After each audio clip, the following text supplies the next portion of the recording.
Sheikh chilli से जुड़ा ये किस्सा शुरू होता है उसी के गांव की पुलिया से। एक दिन शेख चिल्ली अपने दोस्तों के साथ वहां बैठा हुआ था।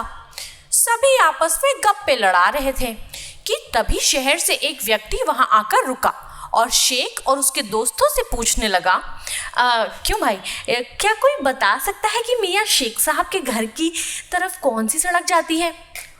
वो व्यक्ति शेख चिल्ली के पिता के बारे में पूछ रहा था। उसके पिता को पूरा गांव शेख साहब कहकर बुलाता था, लेकिन उस सज्जन की बात सुनकर शेख चिल्ली को नई हरकत सूझ गई। उसने कहा, क्या आप ये जानना चाहते हैं कि शेख साहब के घर की ओर कौन सी सड़क जाती है? हाँ, यही सुनना चाहता हूँ, उस व्यक्ति ने जवाब दिया।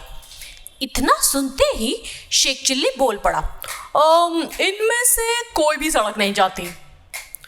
इस पर शहरी सज्जन बोला, अगर ये नहीं तो कौन सी सड़क जाती है?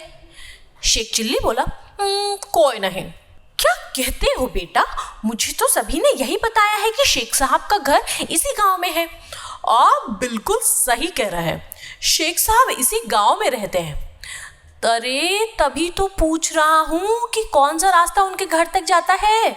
शेख चिल्ली ने कहा, जनाब आप तो उनके घर तक पहुंच जाएंगे, लेकिन ये सड़क यहीं रहेगी, ये कहीं नहीं जाएगी।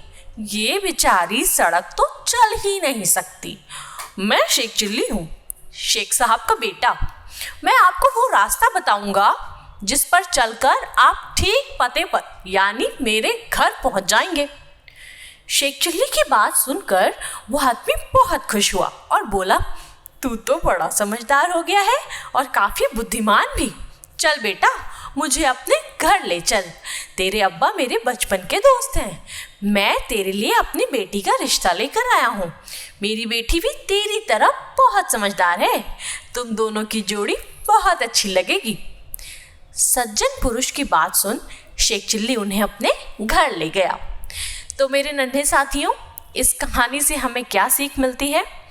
व्यक्ति को हमेशा अपनी बात स्पष्ट रूप से बोलनी चाहिए। साथ ही शब्दों के चयन पर भी गौर करना जरूरी है ताकि सामने वाला बात को समझ सके।